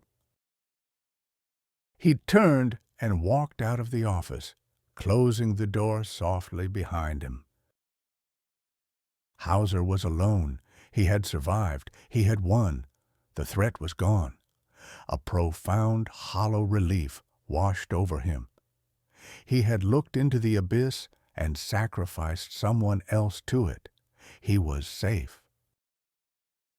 And then he heard it. A low, distant rumble. It wasn't thunder. It was rhythmic, heavy, persistent. He stood and walked to the window, the same one Richter had looked through just minutes before. The sound was clearer now, unmistakable. The deep, guttural cough of Soviet artillery. The Red Army was at the gates of Berlin. He stared out at his city, the heart of his perfectly ordered world, and he realized that all his files, all his signatures, all his carefully managed systems could not stop what was coming. His perfect world of paper was about to be consumed by fire and steel. And his name was on everything. How does a mass murderer disappear, not with a gun, but with a fire? As Berlin burned in April 1945, Friedrich Hauser began the most important administrative task of his life, erasing himself from history. The world outside his window had dissolved into chaos. The constant gut-shaking thunder of Soviet artillery was the city's new heartbeat. The sky was a permanent sickly twilight of orange and black, choked with the smoke of a dying empire. People fought and died in the streets below, in the ruins of a dream that had become a global nightmare. But here, on the 4th floor of the German Interior Ministry, there was only order. Friedrich Hauser was not panicking. Panic was inefficient. Panic was for men like Richter. Hauser was working. His large mahogany desk, once a symbol of his authority, was now an altar for his own disappearance. He moved with a calm, practiced deliberation. The same methodical precision he once used to schedule trains to Auschwitz, he now applied to his own salvation. He started with the filing cabinets. The steel drawers slid open with a heavy final sound. Inside were the records of his career. Not medals or commendations, but something far more damning. Thick manila folders, each a tombstone for thousands. Here were the preliminary drafts for the Nuremberg Laws, his neat handwriting in the margins, debating the precise percentage of blood that made a man subhuman. Here were the meticulously organized asset seizure forms, the arithmetic of theft that had stripped families of everything they owned. He didn't read them. He knew every line, every subsection.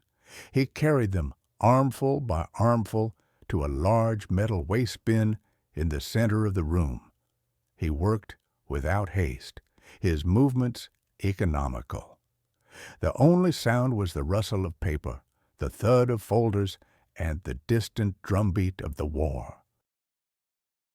Next came the transport schedules, dozens of them bound in black leather, lists of cities, dates, and numbers.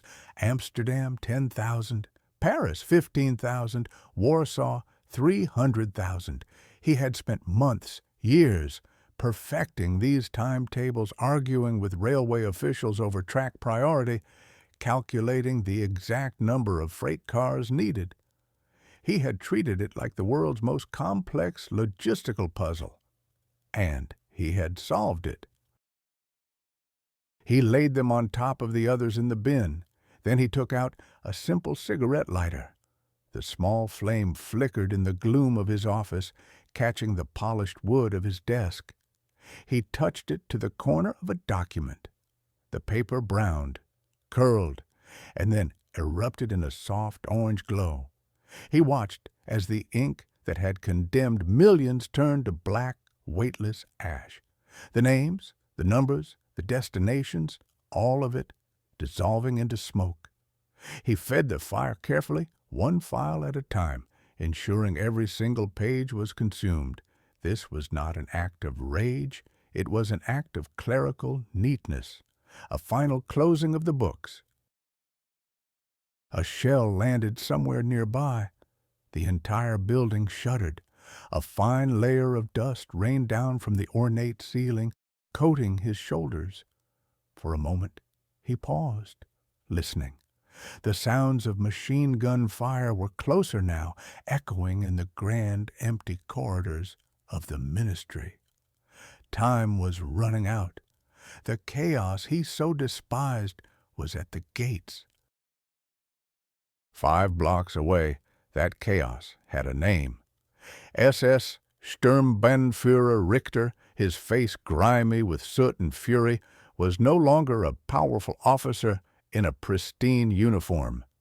He was the commander of a ragtag unit of Volkssturm, old men and young boys given rifles and told to die for a city that was already a corpse. But Richter wasn't fighting for Berlin. He was hunting. He screamed orders at his terrified men, pushing them forward through the rubble. "The ministry building! We have to hold the ministry!" But his eyes scanned the windows, searching for one particular office. He knew Hauser was still there, the paper pusher, the coward who he believed had undermined their sacred mission with endless rules and regulations. In Richter's mind, Hauser was a symbol of the rot that had cost them the war, defeatism, betrayal, and Richter intended to be the one to execute the sentence. He gripped his pistol, imagining the look on Hauser's face when he kicked in the door. It would be a perfect ideological end. Back in his office, Hauser was performing his final act of creation. From a locked drawer, he retrieved a blank identity card, a high-quality forgery he had procured months ago. He had everything he needed: ink, official stamps, a photograph of a stranger with a plain, forgettable face. He began to fill it out. The name, Franz Bauer. Occupation, school teacher. Date of birth, August 12th, 1905. Place of residence, Rostock. A city in the north, already overrun by the Soviets, a place where records would be a mess for years. Every detail was planned. Franz Bauer had existed. He was a real school teacher who had died in an Allied bombing raid 2 years earlier. Hauser had found his name in the casualty lists, a ghost ready to be inhabited. He carefully applied the official-looking stamps, pressing down with firm, even pressure. He signed the name Franz Bauer in a script that was nothing like his own, a script he had practiced for hours. The document was flawless, a masterpiece of bureaucratic fiction. Richter and his small squad reached the intersection just before the Ministry Square. He could see the building now, its stone facade pockmarked by shrapnel. He was so close. He raised a hand to signal his men to cross the street. "Now!" he yelled, his voice raw. The world answered with a storm of lead. A Soviet machine gun nest, hidden in the skeleton of a department store, opened up without warning. The air ripped apart. The boy next to Richter fell without a sound. Another man screamed, clutching his leg. Richter dove behind a shattered fountain, the stone chipping around him. He returned fire, but it was useless. He was trapped in a shooting gallery. He never saw the mortar round that landed just behind his position. There was a flash of white light, a deafening roar, and then nothing. Friedrich Hauser's greatest rival, the embodiment of true belief, was erased from the world, not by some grand design, but by a random, anonymous piece of metal in a city filled with them. Hauser heard the explosion closer this time. He didn't flinch. He was almost finished. He stood up and went to his wardrobe. He removed his tailored, high-ranking official's uniform and let it fall to the floor. He dressed himself in the worn tweed suit of a provincial schoolteacher. The clothes felt strange, ill-fitting. The clothes of a nobody. He looked around the office one last time. The metal bin was full of cooling ash. The desk was clear. The filing cabinets were empty.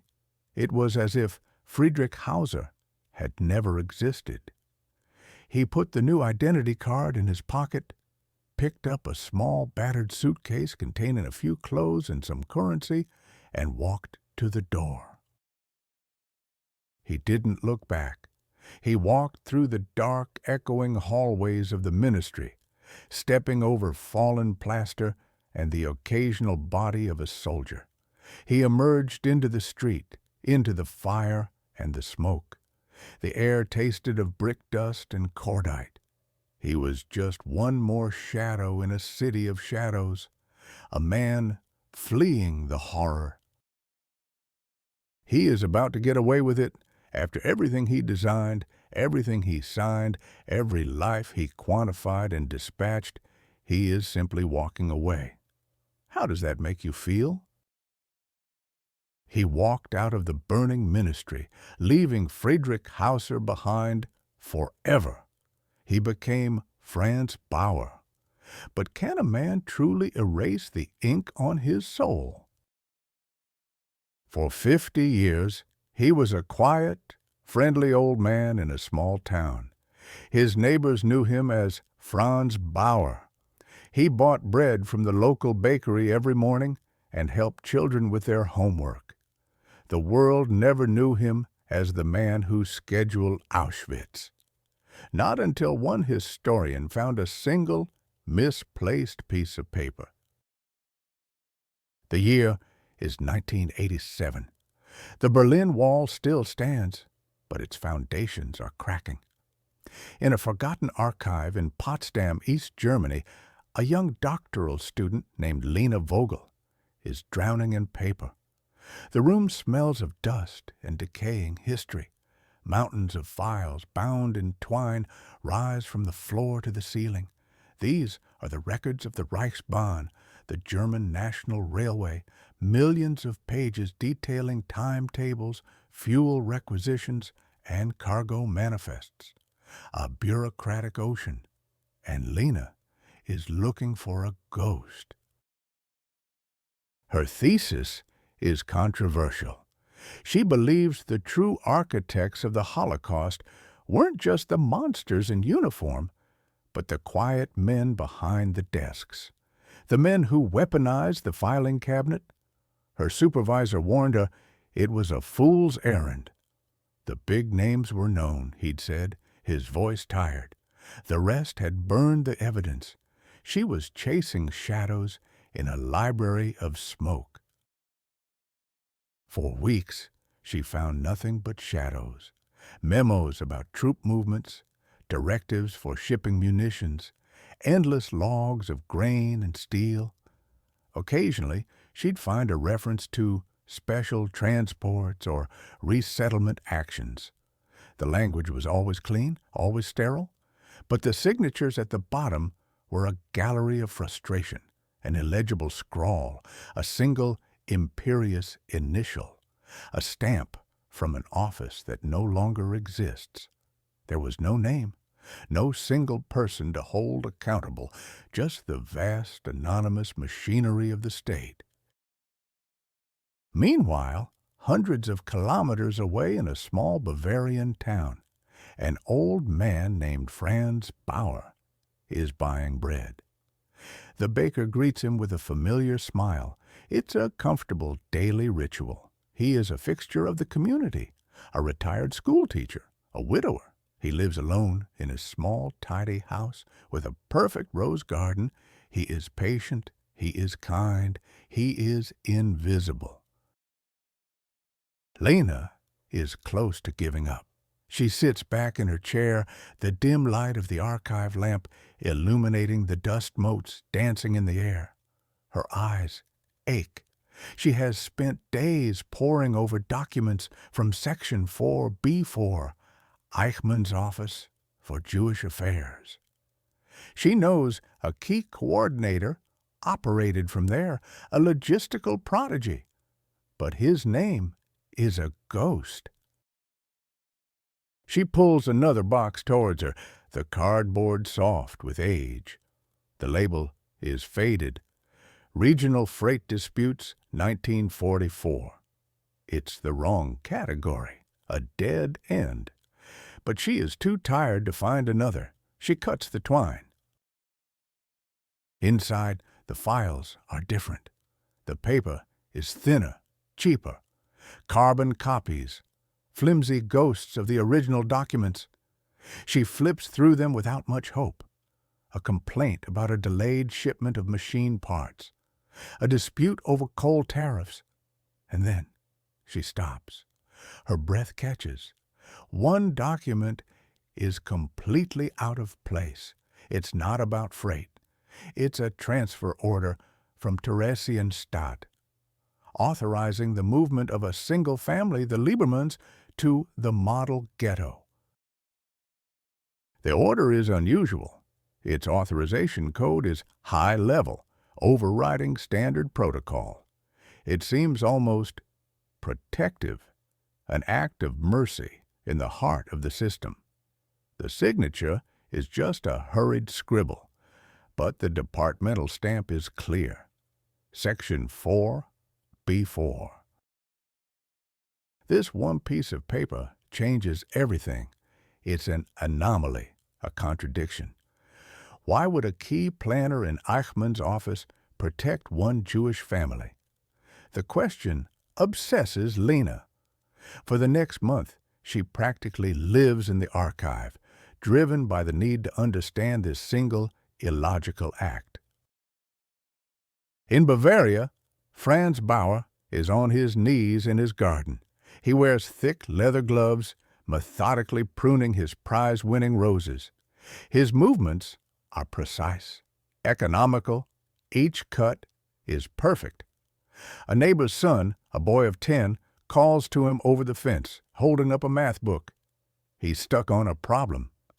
The old man smiles, gets up slowly, and walks over. He looks at the long division. Patiently, he explains the logic. He speaks of order, of how every number must have its correct place for the system to work. He shows the boy how to make the calculation perfect. Lena finds it in another misfiled folder tucked inside a binder of personnel records for railway engineers. A simple mistake. A tired clerk at the end of a long shift in 1945 must have placed the carbon copy in the wrong stack. A single page that escaped the fires. It is another transport list, dated months after the first one. The destination is not Theresienstadt.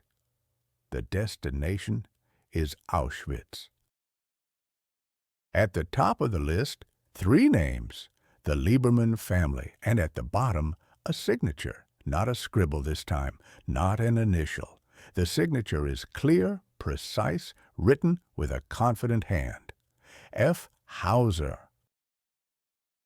The name hangs in the silent air of the archive. F. Hauser. Lena's hands are shaking. She places the 2 documents side by side. The act of mercy and the death sentence, signed by the same man. The ghost finally has a name, Friedrich Hauser.